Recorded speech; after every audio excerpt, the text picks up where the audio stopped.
Bueno, una de las actividades que tenemos previstas hoy es precisamente hacerle un reconocimiento a sus 75 años de ejercicio profesional, así que no queríamos comenzar sin su presencia.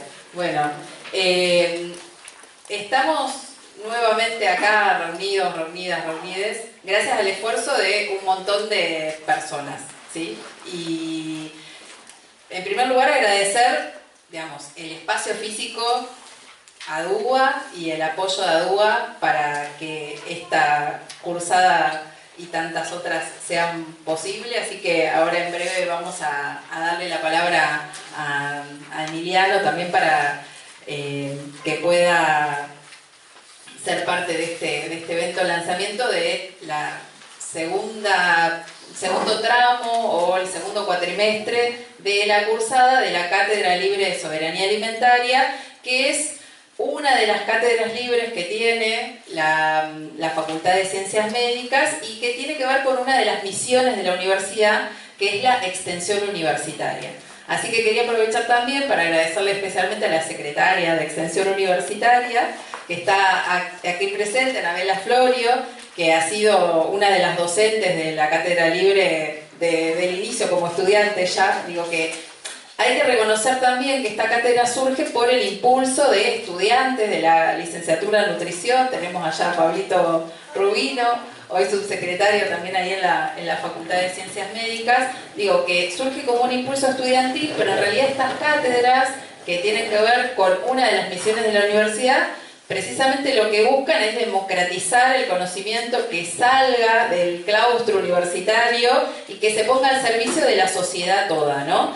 Precisamente una cátedra en una escuela de nutrición que este año está cumpliendo 90 años, así que agradecer especialmente la presencia de Elena Olli, que es la directora de la carrera de la licenciatura en nutrición en esta facultad, que también va a tener un momento para compartirnos algunas palabras y reflexiones, porque esta carrera, digamos, esta formación universitaria ha sido pionera y líder en toda América Latina. Entonces la idea es poder también compartir algunas reflexiones de que es una cátedra que funciona con un equipo docente ad honorem desde hace muchos años, con docentes con muchísimo recorrido y trayectoria institucional. Tenemos varias personas presentes en el auditorio y quería destacar especialmente a Mercedes Paiva, que este año cumplió 30 años de docencia universitaria, muchas de las cuales también han sido ad honorem. Entonces digo que está buenísimo reconocer que es un trabajo que sostenemos voluntariamente muchas personas con el compromiso con la causa. Tenemos también acá en el auditorio a Clara Zárate, también del equipo docente, que es una de las compañeras que le pone permanentemente el cuerpo a muchas de las tareas y actividades que no se ven, como el envío de correos. Está allá atrás Marco Filardi también, Gloria San Martino, dos compañeros que estuvieron representándonos como cátedra y también como red de cátedras en el foro global que se hizo sobre soberanía alimentaria en Nieleni. ¿Lo dije bien? Bien.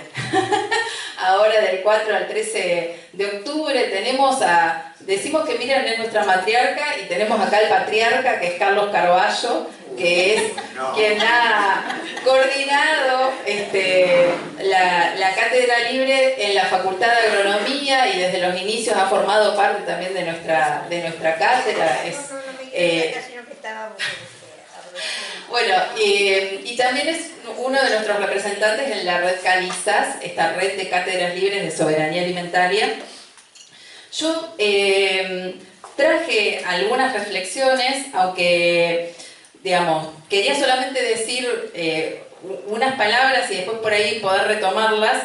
Hoy nuevamente nos estamos reencontrando porque la gran mayoría de las personas que están acá fueron parte de la propuesta de la cátedra durante el primer cuatrimestre, donde volvimos a encontrarnos presencialmente y además de tener estos espacios de intercambiar y construir saberes, también tuvimos esta posibilidad de reencontrarnos alimento mediante, ¿no? O sea, esto de volver a recuperar cosas esenciales que hacen a nuestra humanidad, como compartir los alimentos, ¿no? La comensalidad y todo lo que se fue gestando en esos encuentros, ¿no? Es un contexto muy particular, que venimos de financiamiento, digo, hay claramente, digamos, un proyecto de país que busca la destrucción de la educación y de la salud pública, y en ese contexto tenemos el de financiamiento de las universidades y también esta ley que busca reparar un poco la situación con un veto, un nuevo veto presidencial, y todo ese contexto, y por eso me parece más que oportuno darle la palabra a quien viene representándonos, a todo el colectivo docente, para hablar de este tema y de otros.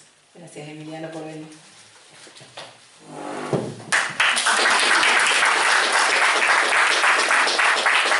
Buenas tardes a todos y todas. Gracias por invitarme. Felicitaciones a Miriam por los 75 primeros años de profesión. Creo que hay un contexto, lo dijo Andrea, un contexto complejo, difícil del sistema universitario argentino, pero también, digo, con mucha esperanza. Digo, acá nos encontramos hoy en una cátedra libre de soberanía alimentaria que vienen militando, trabajando, concientizando y visibilizando el tema hace muchos años. Y creo que si algo aprendimos dentro de la comunidad universitaria, docentes, no docentes, estudiantes, cada uno en su lugar, es que en estos tres pilares que tiene la universidad, Andrea nombraba la extensión universitaria, y seguramente a lo largo de los años de la cátedra muchos de los que han participado quizás no tienen que ver directamente con la comunidad universitaria, pero sí tienen que ver con la comunidad donde esta universidad genera profesionales y construye conocimiento.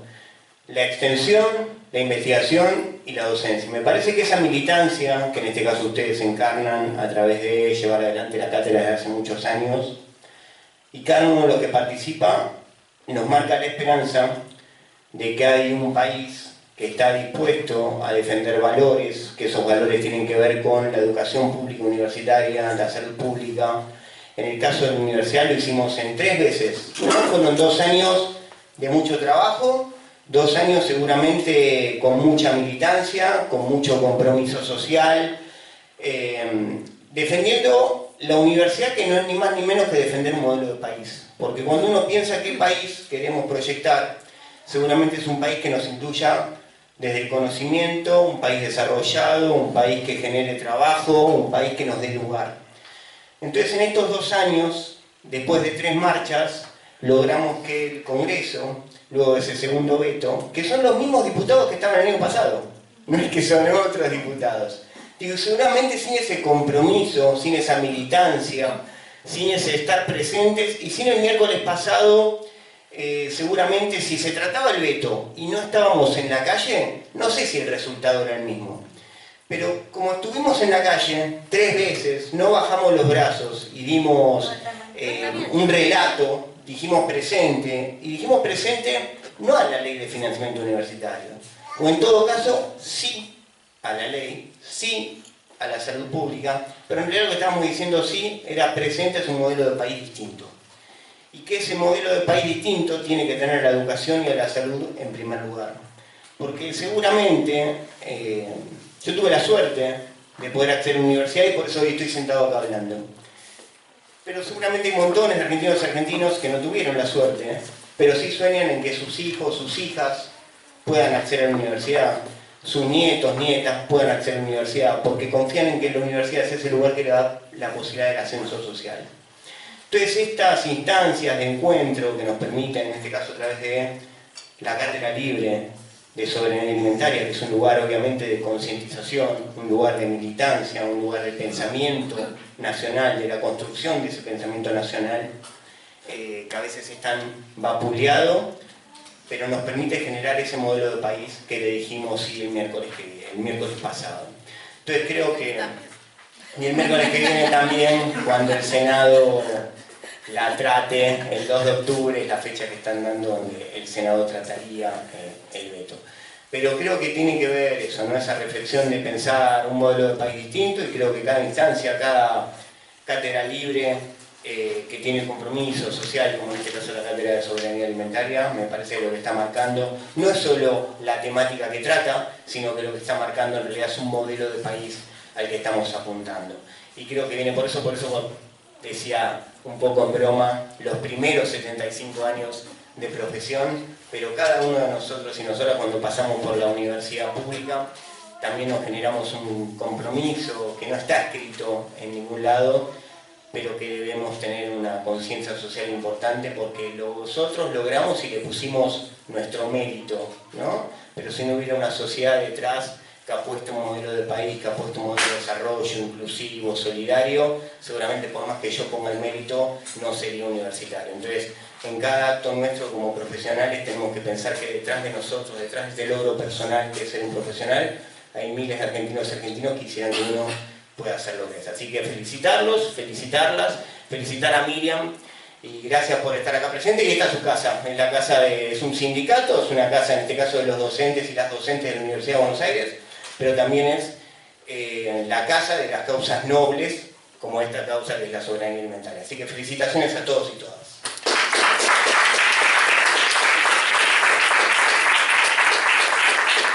Muchas gracias, un gusto como siempre escucharte, y yo lo que quería destacar es precisamente en esto que vos decías del ascenso social y eso de cómo, digamos, también la creación de nuevas universidades ha permitido que haya cada vez más personas que son primera generación de estudiantes universitarios. Es mi caso, soy primera generación de estudiantes universitarios. Y cómo las cátedras libres son espacios, y reforzar esto, surgen en realidad con la reforma la reforma universitaria de 1918, pero bueno, son espacios, digamos, que el único requisito para participar de las propuestas de una cátedra libre es que te interese el tema. O sea, no forma parte de la currícula de ninguna carrera, no es necesario saber del tema, sino simplemente que te interese. Y es la universidad abriendo las puertas precisamente a que se siga construyendo y expandiendo el conocimiento, la generación de masa crítica, el intercambio. Y bueno, le vamos a dar entonces la palabra a Elena, la directora de la licenciatura en nutrición, acá en la Facultad de Ciencias Médicas, precisamente porque es un orgullo que nuestra carrera esté cumpliendo 90 años. Gracias por acompañarnos. Gracias. Bueno, mi agradecimiento es a ustedes, realmente privilegiado, que Caliza nos invite como escuela acá, cuando hablé con los diferentes miembros de esta cátedra, que una y otra vez hay que resaltar que es a pulmón, que es con mucha pasión, que es con muchas ganas. Los veo a todos acá y me traje algo porque si no me voy por las ramas, y que esta cátedra es un eje pionero en esta temática, ¿no?, que aborda la soberanía alimentaria, pionero en la composición tan diversa de sus integrantes, una cátedra que permite el disenso, que incluye que los estudiantes son el principal contenido que tienen, y que ha producido un efecto multiplicador en otras universidades y en otros lugares. Una vez más nos damos el enorme gusto, y estas cosas hay que hacerlas, de homenajear a Miriam. Y eso se los agradezco porque es lo más lindo que nos puede pasar. Una mujer inmensa, visionaria, constructora de futuro, que puso un enorme esfuerzo, pero más que nada una enorme convicción y tesón. Abrió caminos impensados para la nutrición como disciplina y para la profesión en diferentes épocas y con todas las actividades que ella realizó. Recordamos con gratitud esto que decía Andrea, de dónde venimos como profesión, y se lo vamos a agradecer a Escudero, pero las que engrandecimos la profesión, y lo digo siempre en cada lugar que puedo, fuimos, somos y seremos las mujeres. Y bueno, a Miriam le debemos mucho de todo esto. Nos abrieron un camino de reconocimiento, un camino que no solo fue acá, sino en toda América del Sur. Una profesión incipiente que nadie conocía, que era ser dietista. En esos momentos la ciencia, la medicina, la salud estaba ejercida por hombres. Y traigo acá a nuestras primeras colegas porque Miriam ha tomado esa impronta. Esto es opinión, Miriam. Creo que con mucha más fuerza y con menos corrección política, porque para hacer la revolución no hay que pedir permiso, ¿no, Miriam? Y que generaron las primeras acciones para dejar de ser una profesión debajo de o la ayudante de para tener una actividad autónoma. Quienes conocemos a Miriam podemos definir e identificarla, al igual que quienes nos antecedieron, en un rol central en desarrollos institucionales y académicos, participación en la fundación de asociaciones, porque a veces damos por hechas las cosas, pero Miriam hizo por primera vez muchas de estas que hoy nos amparan, que hoy nos fortalecen y demás. Creación de cátedras, también ha implementado políticas públicas, ha concretado misiones internacionales para mejorar la situación alimentaria y nutricional. Su trabajo se consolidó en la profesionalización. Si viajamos a los tiempos del instituto, podríamos identificarnos también con la enorme tarea de Miriam. El instituto, allá por los 30, hacía investigación, hacía información y asesoramiento, hacía docencia.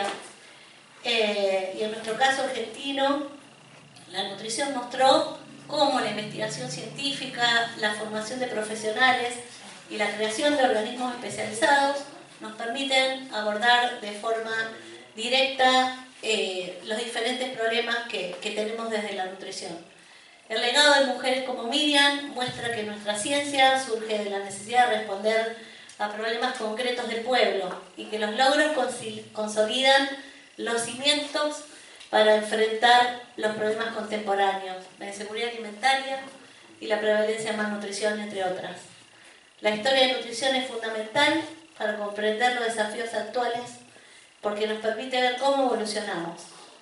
Comprender este recorrido revela la importancia de promover políticas integrales, intersectoriales y sustentadas en la evidencia, así como la necesidad de adoptar nuestras estrategias para la historia. Hoy, Miriam, para vos, para los 90 años de la escuela, nos hemos consolidado como referencia, nos adaptamos a la época y a cada desafío, en casi un siglo, vos, en tus 75 años, y la escuela, nosotros también fuimos testigos de las sucesivas transformaciones paradigmáticas en nuestra profesión y tratamos de lograr un abordaje integral de nuestra disciplina. Este presente nos encuentra orgullosos del legado que nos dejan personas como vos, formar nutricionistas, y esto no nos vamos a olvidar nunca, quienes tuvimos la suerte, el privilegio que nos acompañen. Tenemos la enorme responsabilidad de formar más que técnicos, más que ciudadanos.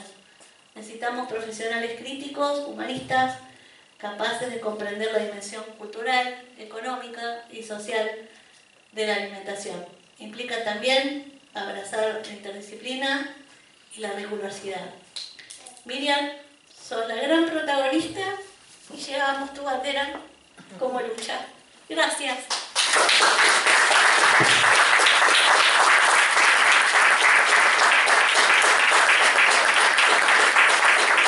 Bueno, antes, gracias, Nina. Aparte, palabras sentidas del corazón. Antes de hacer la entrega del reconocimiento, yo quería sumar algunos datos más, porque es una cátedra libre de soberanía alimentaria, y en realidad la soberanía alimentaria surge como concepto en 1996, se estaba haciendo en Roma la Cumbre Mundial de la Alimentación, y mientras estaban los estados reunidos ahí en ese evento organizado por la FAO, la Organización de las Naciones Unidas para la Alimentación y la Agricultura, había un foro paralelo de la sociedad civil, y ahí estaba haciendo lío Miriam.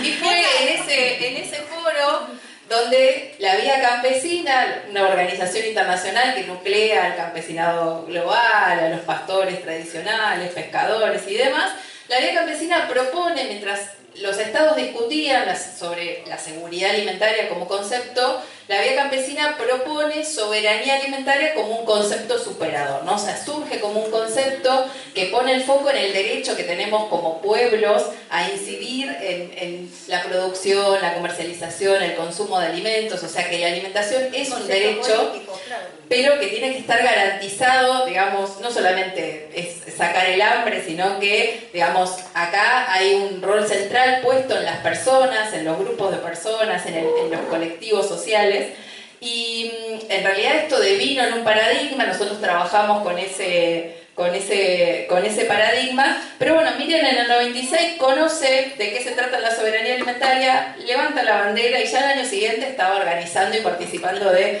jornadas, bueno, en el ámbito de FARA, la Federación Argentina que nuclea a graduados y graduadas de nutrición, una jornada sobre soberanía alimentaria, o sea, un concepto en pañales, y Miriam ya lo estaba difundiendo, obviamente que eso iba de la mano también de estas cosas, ¿no? De ser una paria también, digo que hay todo un pasado no tan feliz, así que para nosotros, nosotras es un orgullo poder reconocer cómo pudo abrir camino en un contexto que no era tan favorable, y no solamente nuestra cátedra es la tercera en el país, o sea, la primera desde el año 2003 de la Universidad Nacional de La Plata, la segunda es de la UBA, que coordinó Carlos en la Facultad de Agronomía, y la nuestra es la tercera Cátedra Libre de Soberanía Alimentaria, que se aprueba en el 2013. Hoy son 68. Y hoy son casi 70. Y Miriam ha sido la gran impulsora viajando, no llegaba a desarmar la valija porque ya se estaba yendo a otro destino, a hablar de soberanía alimentaria, auditorios que podían ser de 10 personas o de miles.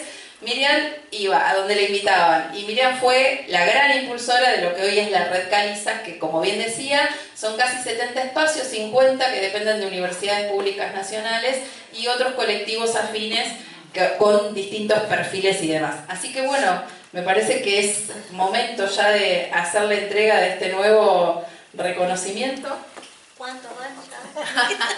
Miriam tiene 4 doctorados honoris causa, precisamente por el trabajo que tiene, uno de la Universidad Nacional de Rosario, otro de la UBA, otro de la Universidad de Mar del Plata, y el otro La Plata. de La Plata, ¿no? De la Universidad Nacional de La Plata. Bien, bueno, ¿querés? Dale. Mira, tendría que estar sentada acá, pero por una cuestión de sillas. No, estoy bien, estoy muy bien, estoy muy bien.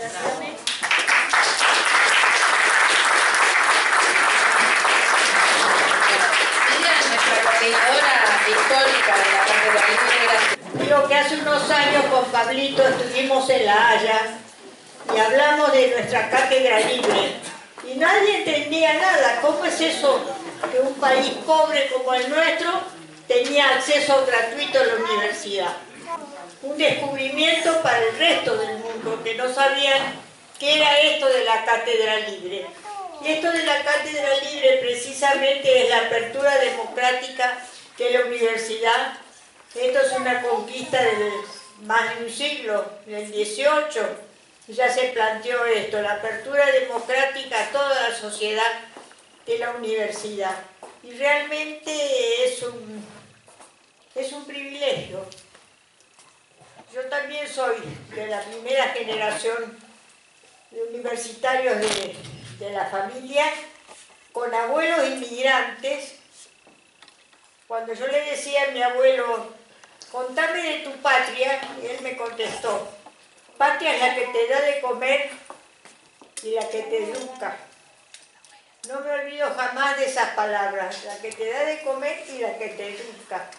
Y es así, es así. Esa es nuestra patria, ese honor y ese orgullo que nosotros tenemos, por lo menos lo sentíamos así con Pablo en esa instancia ante el mundo entero, de este país pobre, en patas, en andrajo, lo que sea, pero garantizando la educación superior y de acceso gratuito para todos los ciudadanos. Por eso, más que nunca y ante agresiones de último momento, para decirlo de alguna manera, la defensa de la universidad pasa por nuestra propia responsabilidad. Somos responsables de defenderla y de llegar hasta el final, digamos, garantizando esta gratuidad de acceso para todos los ciudadanos. No hay familia de trabajadores que no tenga entre sus filas alguno de sus hijos en la universidad. Y esto es un honor y un orgullo que tenemos como argentinos y que nos obliga a defenderla hoy más que nunca, cuanto algunos personajes de poca monta realmente intentan agredirla. Acá están los universitarios de este país, que como dijo recién el compañero docente acá, somos y garantizamos el acceso al conocimiento a todos los ciudadanos. Este es un orgullo y un honor que tenemos que proteger como cosa sagrada nuestras universidades. Entonces eso es lo que yo quería decir, agradecer desde ya esto que es natural, para cualquiera de nosotros es natural cursar la universidad, porque nos lo facilita la propia sociedad y la propia dirección política. Entonces, defenderla es nuestra responsabilidad, claro que sí. Y enriquecerla con el conocimiento, enriquecerla con todos los aportes necesarios, también es nuestra responsabilidad. Por eso el hecho de que estemos acá en el gremio que nuclea a los docentes universitarios, habla de la responsabilidad no solo de los docentes, sino también de toda la comunidad universitaria, de los alumnos, de todos. Esta es nuestra universidad, esta es la que tenemos que defender, porque el acceso al conocimiento superior es lo que engrandece a los países. Gracias.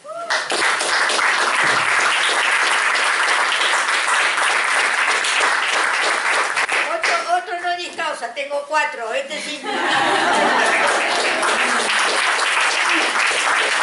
El otro día vi, en estos días, que designaban doctores honoris causa a los jueces que habían intervenido en el juicio a la Junta. De la Junta Militar. Y entonces dije, pero yo también tengo honoris causa, entonces me sentí parte de ese reconocimiento. Gracias, Miriam. Bueno, antes de meternos en lo que sería como más específico de la cursada y para cerrar este primer bloque, una reflexión que antes de, agradecerte y antes de que te vayas, que digo, ¿para qué nos sirve la Cátedra de Soberanía Alimentaria? Para entender la alimentación desde una perspectiva sistémica y mirando todos los elementos de los sistemas alimentarios y también para poder visibilizar, por ejemplo, ayer se anuncia retenciones cero, ¿no? Para los granos, la carne vacuna y la carne aviar. Me anoté los números porque tienen tantos ceros que, digamos, a mí ya no se me hacen ni figura, ¿no? Pero esta retención que anuncia, que es temporaria hasta el 31 de octubre, justo unos días después de las elecciones, qué casualidad. Bueno, una medida que lo que busca es que los productores liquiden y con eso lo que pretenden es recaudar 7.000 millones de dólares, ¿no? Las consultoras, la estimación que han hecho es que las retenciones cero implican que se van a dejar de recaudar alrededor de unos 1.000 millones de dólares, otras consultoras hablan de 1.600 millones de dólares, que serían entre el 0,15 al 0,25% del PBI, que eso es similar al equivalente a lo que implicaban los proyectos vetados de financiamiento universitario y de emergencia pediátrica, ¿no? O sea, tenemos retenciones cero, como ejemplos de dónde están las prioridades, ¿no? Y cómo reaccionaron los mercados frente a ese anuncio. Los granos en alza, y en particular, cuál es, el grano que lidera la soja, ¿no? Que de eso hablamos en la cursada, de cómo el modelo productivo agroindustrial, digamos, tiene el monocultivo, o sea, es un sistema, digamos, de monocultivo, veneno dependiente y demás, no nos vamos a demorar, pero sí, digamos, esto de poder visibilizar, ¿no?, dónde están las prioridades y cómo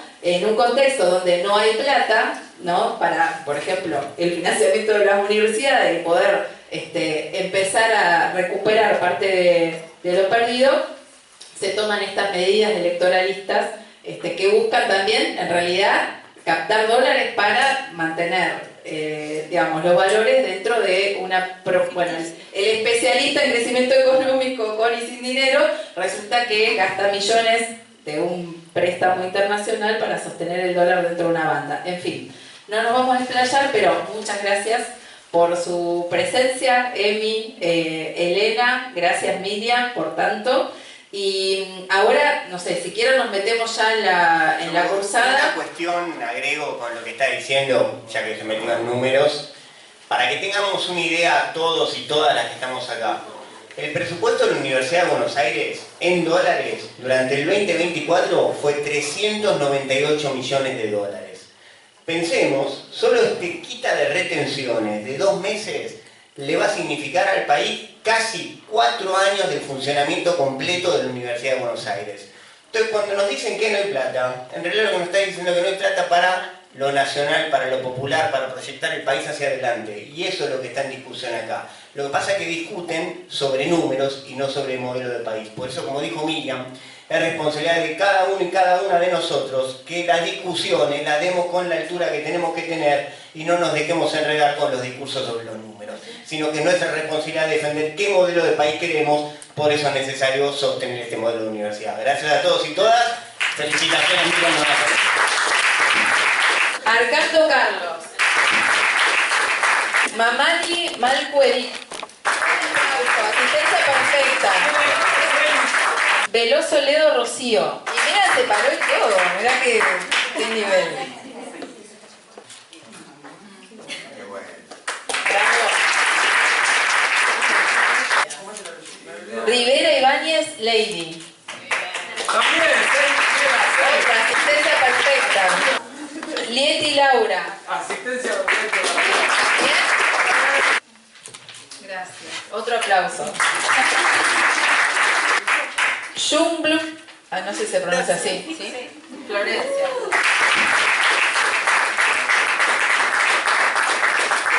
Rivera Ibáñez Aifa. Quispe Lorena. Miranda Capcha María de los Ángeles. Ahí ya estamos 4, ¿no? Flores Delgadillo Oscar. No, Flores Delgadillo. Bravo. Renta Serena.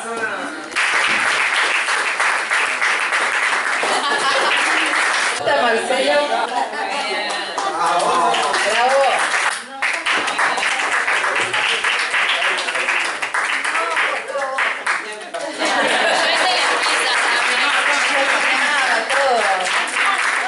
Borja Romero, Ana Verónica y Garzón Ana.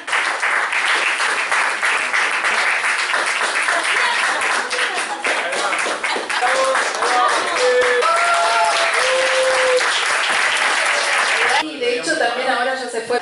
El contexto país es complejo, somos una cátedra libre de una universidad pública en un contexto de desfinanciamiento universitario. Tenemos, lo empezaba a mencionar recién, una situación donde elementos, digamos, que hacen al sistema alimentario, digamos, se terminan profundizando porque tenemos, decíamos, retenciones cero, ¿no? O sea, retenciones cero que implica que se dejan de recaudar dólares y que lo que se busca es, digamos, que liquiden los granos que la mayoría están almacenados en silobolsas, con la finalidad de recaudar dólares que no van a ir para la educación pública, para la salud pública, sino para tener dólares disponibles para el mercado único, digamos, cambiario, o sea, para mantener el dólar dentro de la franja, ¿no? O sea, ¿y eso qué implicancias tiene? Que se dejan de recaudar, o sea, las retenciones son dólares que se recaudan y que el país utiliza después, por ejemplo, lo invierte en educación. Por eso hablábamos de esos números que por ahí quedan como en el aire, pero en definitiva, digamos, tenemos... Porque el verdadero nombre de las retenciones es impuesto a las ganancias extraordinarias. Y eso que llamamos retención. Pare que comparto el micrófono. Hizo que los empresarios y el gobierno llama retenciones, es un derecho, es un impuesto a la exportación, es un derecho a la exportación.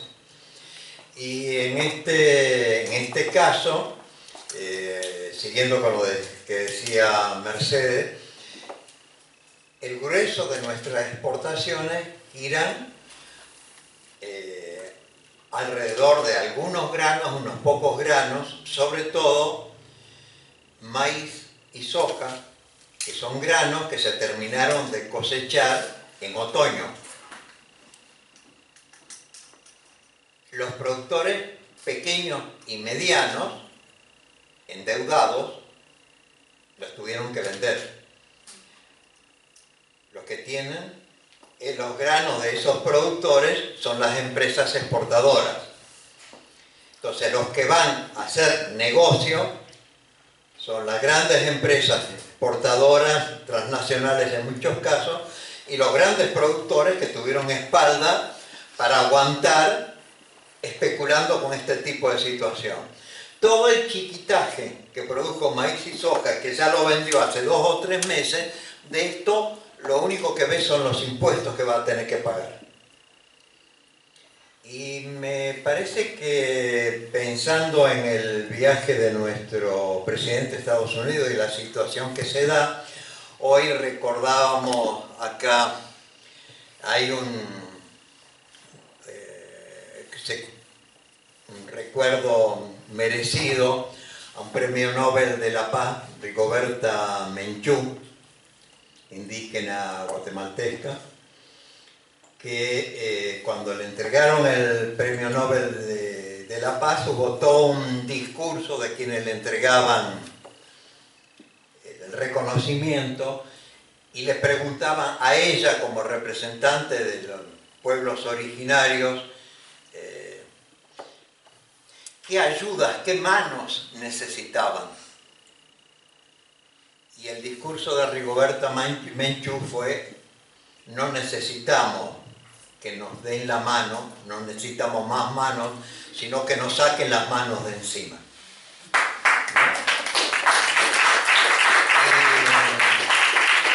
Y pensando en nuestro presidente en Estados Unidos, quizá lo que nosotros necesitamos también es que nos saquen las manos de encima, ¿verdad? Hablamos tanto de la soja y que hablábamos recién, es una cosa que compartimos en la cursada de que más del 60% de la superficie cultivable en Argentina está ocupada por soja transgénica. Digo, ¿qué implicancias tiene? Que aparte de esos granos, digamos, más allá de que son una commodity que generan, digo, que el alimento deja de ser un derecho para pasar a ser una mercancía, o sea, digo, cómo se viene transformando el sistema agroalimentario, con este tipo de medidas, digamos, se profundiza todavía aún más esa situación, ¿no? Y de hecho, de esos granos hay un montón de derivados que se utilizan como ingredientes muy económicos para producir ultraprocesados, de los que hablamos en el primer cuatrimestre, que son alimentos y bebidas envasados, que son el gran motor de la malnutrición.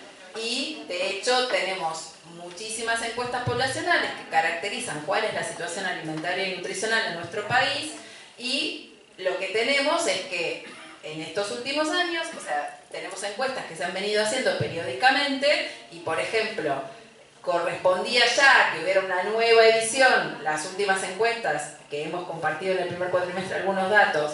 La encuesta nacional de nutrición y salud se hizo en 2018, la encuesta nacional de factores de riesgo se hizo en 2018 y se venía haciendo cada 5 años. O sea, ya en 2023 tocaba una nueva encuesta nacional de factores de riesgo, no se hizo.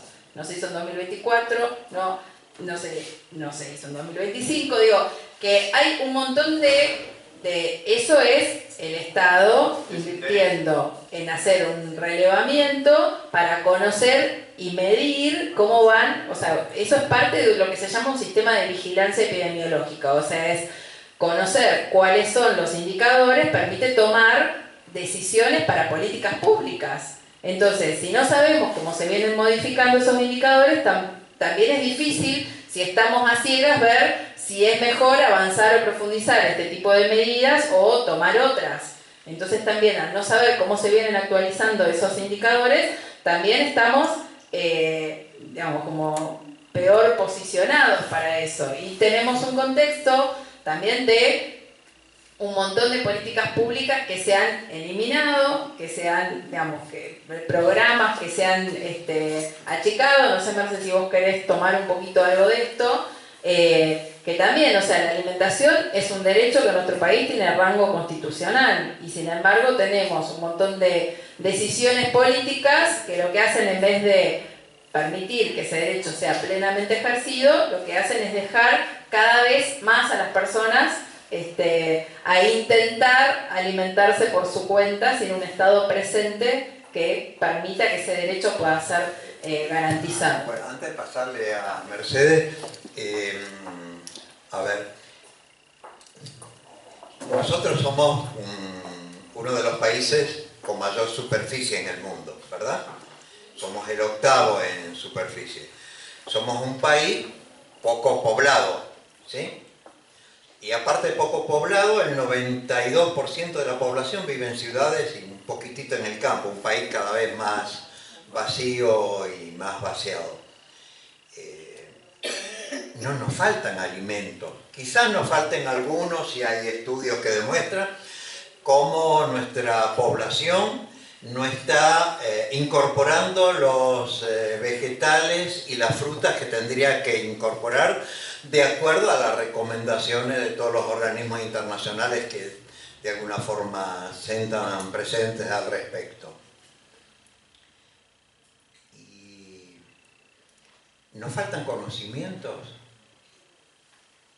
nos falta maquinaria, nos faltan insumos, nos falta tierra, nos falta agua. Bueno, nosotros creo que somos un enorme ejemplo a nivel internacional de que el problema del hambre y la alimentación es un problema político, un problema de acceso, es un problema de alimentarse saludablemente o no. Y esto no es nuevo en la historia argentina, es un viejo problema en un nuevo contexto. Digamos, recordando algún caras y caretas, Felipe Piña recuerda quizás el registro del primer problema alimentario en la historia argentina. Los colonizadores que fundan Buenos Aires son alimentados durante un periodo bastante extenso por la población local. Hasta que un día la población local se cansa de alimentarlos y en vez de alimentarlos los cerca. Bueno, es el primer caso de canibalismo que hay en la historia argentina. Se comieron entre ellos. Bueno, y ahora llevamos 20 años seguidos de emergencia alimentaria y estamos cada vez peor. O sea, que no es que nos falte con qué. Nos están faltando las políticas, la democracia alimentaria, la participación, la organización, el poder de decisión, para revertir cosas que tenemos que revertir. Y una de las cosas que, bueno, Mercedes va a profundizar seguramente algunos aspectos de qué viene pasando con la alimentación y nutrición, pero creo que una de las cosas que nosotros destacamos, docentes y participantes en el curso, es que no es que no sepamos qué debemos hacer, digamos, porque nuestra sociedad en todos los territorios es riquísima en experiencias, en aprendizajes. Así, sabemos qué tenemos que hacer, sabemos cómo, con quiénes, para qué. Ahora, ¿cómo hacemos para transformar toda esa riqueza, todos esos conocimientos de los que ustedes van a participar en los cursos, muchos que traen ustedes, muchas historias familiares, grupales, comunitarias, pero sabemos que no hay lugar del territorio en el que vayamos donde no encontremos un grupo, una comunidad, una cooperativa, una familia, una asociación haciendo algo pensando en cómo mejorar ellos y cómo mejorar a los demás. ¿Por qué no podemos transformar toda esa riqueza, todo ese aprendizaje en políticas públicas. No tenemos que inventar nada. Tenemos que usar mejor lo mucho que sabemos y lo mucho que tenemos. Y eso se lo tenemos que agradecer a nuestro pueblo y a los luchadores y a los constructores de la vida y la defensa de la vida en todos los territorios. Y acá este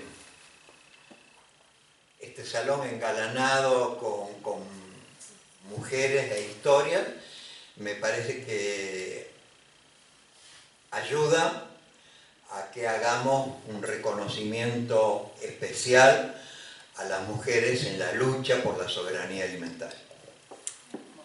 Gracias, Carlos. Y bueno, sí, pueden aplaudir.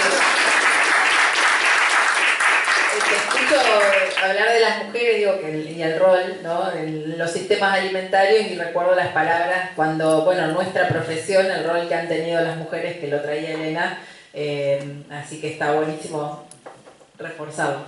Marcia. Historia, ¿no? 1880 y empiezan las primeras escuelas, más bien liberales, del país completo. Y ahí empezaron los primeros comedores escolares, como intención de las localidades, de los municipios, de que llegue la comida a las escuelas. Y eso que se toma un cariz más grande unos años después, de aquellas maestras, ¿no?, traídas desde distintos lugares a hacer patria, vamos a decir, y que vieron que había un asunto que no se arreglaba solo con comida, sino que era la educación y la comida, las dos cosas. Y tuvieron que pasar unos cuantos años más, la década del 30, 1930, para que se hiciera lo que llamamos el informe Violema-C, que fue un informe encargado por el Senado de la Nación a un médico que fue escuelita por escuelita de la zona norte del país, pesando, midiendo y haciendo diagnóstico de los niños que estaban en las escuelas. Yo tuve acceso a la copia del Senado del informe Violema-C y es impresionante. O sea, las fotos de los niños raquíticos, los niños desnutridos, deformaciones de todo tipo, tuberculosis, ¿no?, un montón de cosas hechas de la desnutrición de la Argentina profunda. Con ese informe, el Senado de la Nación, a instancias de Palacios, es que salen estas dos políticas grandes que hasta el día de hoy siguen activas. El programa materno-infantil y los comedores escolares. ¿Sí? Como dos cosas grandes que el país tiene. Sí, pero bueno, los comedores escolares, digamos, como pensar las dos líneas de política, ¿no? Como esta cuestión de que va para los niños de las escuelas y va para los pequeños niños de materna infancia y también, bueno, atención a las madres, etc. Pero digamos que tener datos es importante para tomar decisiones. A veces tenés los datos y no tenés la voluntad política para tomar decisiones. O no tenés la cantidad suficiente de votos para que ciertas políticas tengan el presupuesto adecuado. Porque no hay mejor cosa para desarmar una política que no tenga presupuesto, ¿sí? Es algo que es un ejercicio brutal, ¿sí? Programas enteros, existe el programa, sigue existiendo la ley que lo creó y desarman el presupuesto, no se le asigna el presupuesto, se asigna otra cosa, es lo mismo que no estuviera, ¿sí? En los papeles sigue existiendo, lo cual es bueno porque en algún momento podés refinanciarlo, pero tenés un hueco en eso. Digamos, en esta evolución de las políticas, como ya hablamos la vez pasada, entendimos que una parte importante de la política alimentaria es que las personas elijan qué es lo que van a comer cuando hay situaciones como esta de crisis. Y bueno, aparecieron las tarjetas u otros formatos, pero digamos las tarjetas. Lo que pasa con las tarjetas es que se basan muy fuertemente sobre las habilidades de las mujeres para comprar y para ver qué es lo que hacen. Mercedes, cuando hablas de tarjetas alimentarias. ¿Qué estás hablando? Tarjetas alimentarias. Hablo de la tarjeta alimentaria familiar, digamos. Y cómo esa tarjeta alimentaria familiar llega a las familias en dos formatos. Un formato que es la asignación universal por hijo, que se cobra en tercer viernes de cada mes, y la otra que es el primero. Entonces la gente hace un pivoteo entre el primero y el tercero, con los 2 montos que les llegan. Y entonces ahí, una cosa que ya hablamos en la cursada, pero que quiero volver a tenerle esa mirada es que compra la gente con la tarjeta. ¿Sí? Que compra la gente con la tarjeta. Porque si la plata de la tarjeta es capturada por los grandes supermercadistas directamente, ¿sí? No estamos financiando la mejor comida, pero sí estamos haciendo una transferencia directa del Estado a estos poderes concentrados, que además perjudican a los pequeños productores, le pagan a 60, 90, 120 días, la fruta es carísima, bueno, no hace falta que ahondemos en esto. Pero ahí tenemos un asunto, ¿sí? Un asunto serio de este programa. Y la otra cosa que tenemos como cuestión es que como se apoya tanto en las habilidades de las mujeres, que es el 96% de las personas que tienen las tarjetas, para comprar y para ir viendo cuál es la oferta, cuál es la forma, cómo lo financio de esta manera, si puedo sacar la plata, lo pago en efectivo, tengo un descuento, lo que no puedo sacar y que solo lo puedo comprar con la tarjeta, entonces lo compro en tal lado que tiene tal precio, ¿no? Toda una estrategia de supervivencia que las familias, en cabeza de las mujeres, se hace que, de lo que sabemos, cuando las personas con la tarjeta van acompañando las necesidades de la canasta básica alimentaria, empiezan a comprar más frutas, más verduras, más frescos. Y cuando eso se les empieza a ajustar, empiezan a asegurarse comer algo. Y empieza a bajar la cantidad de estos alimentos frescos y a subir los otros, los que pueden estoquear, los que pueden llenar, etc. Lo que nosotros llamamos malnutrición, ¿no? Entonces ahí hay un foco importante para ver cómo esas dos cosas evolucionan y que no es a gusto de, ahora le voy a dar un poquito más de aumento, ahora le voy a dar, sino que si no acompaña, en realidad lo que está produciendo es malnutrición porque no acompaña, ¿sí? Y esto está bastante estudiado, lo tiene visto la UCA, lo tiene visto el Ministerio, hay mucho estudiado sobre que esto tiene que ir acompañando. Nosotros lo que tenemos ahora es un bache que se dio al principio del 2024, con una escalada que hubo del precio de los alimentos, que no acompañó con el aumento de la asignación, ni de la tarjeta de aportación alimentaria. Entonces lo que tenemos es una corrida de tiempo en el que las familias se van financiando hacia adelante inclusive para comprar alimentos, o endeudándose inclusive para comprar alimentos. Porque lo que tenemos es este bache de meses en los que no había aumentado suficientemente la tarjeta para acompañar el valor de la canasta. Si bien en los últimos meses eso está más cerca, las familias se fueron endeudando hacia atrás. Y eso, endeudamiento para comer, es algo que es de lo que no se vuelve casi. Es esa crisis latente en la que cuando no te está alcanzando la plata mes a mes para comer, la cosa se va tensando. Las redes se rompen en todos los vínculos y de hecho, digo, en la alimentación es uno, en la crianza, ¿no? La frase esta de para criar a un niño se necesita una tribu entera, ¿no? O sea, y en realidad cuando te dejan, digamos, cuando te quedas sola criando, o sea, ahí donde también la industria se mete a venderte la fórmula porque sola no puedo, entonces todas las dudas que te pasan, digo, cuando vos podés alimentar a tu bebé, digamos, con leche y no necesitas nada más, con la leche humana, o sea, la industria se mete a vos sola llenándote de dudas para que compres la fórmula. Pasa que, bueno, para poder empezar a transformar la realidad, digo, por ejemplo, vos hablabas de la malnutrición en un momento que lo retomabas, y la malnutrición, digamos, es una medida de cómo el derecho a la alimentación está siendo vulnerado, ¿no? O sea, la alimentación es un derecho y también este tipo de espacios nos ayudan a entender y a poder accionar, porque si hay un derecho hay alguien que está obligado y es del Estado el que tiene la obligación de garantizar que podamos ejercer ese derecho. Entonces ahí es donde empiezan, digamos, como en estos entramados a aparecer por ahí esas...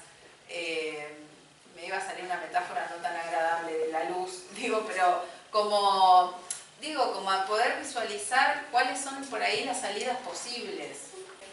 Lo que estuve digiriendo después de la cátedra es esto, que hay todo un desgaste humano de tiempo y de dinero de las corporaciones de Carrefour, que deberíamos, el Estado, asegurar de que esa comida sea de calidad, o por lo menos que estén las dos cosas. Si vos querés decir, Claro. no me importa, yo quiero Lo que disfrutar pasa los es que chisitos. en esto de que el alimento, digamos, se transforma en una mercancía, lo que buscan las corporaciones es maximizar sus ganancias. Entonces no quieren asegurar alimentos de calidad, sino que lo que quieren es ganar a través de las salidas posibles, o sea, que existen y que son colectivas.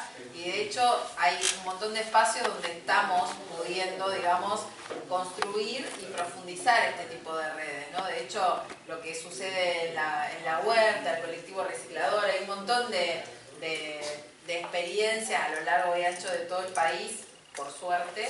Ahí Jere traía ejemplos bien concretos de su experiencia profesional, y la idea es poder, en los encuentros que tengamos, digo, van a tener la posibilidad, digamos, también que se abran este tipo de conversaciones, y de hecho les nombrábamos, bueno, en general estos ciclos, el ciclo de cocineras que yo le mencionaba, también van a tener, digamos, como una experiencia o un acompañamiento también territorial, comunitario. Entonces digo que son encuentros que buscan que podamos por ahí tener este tipo de conversaciones y seguir, digamos, como pensando de qué manera construir esas otras realidades posibles con las que soñamos, ¿no? O sea, eso de que el derecho no sea una utopía, sino que sea algo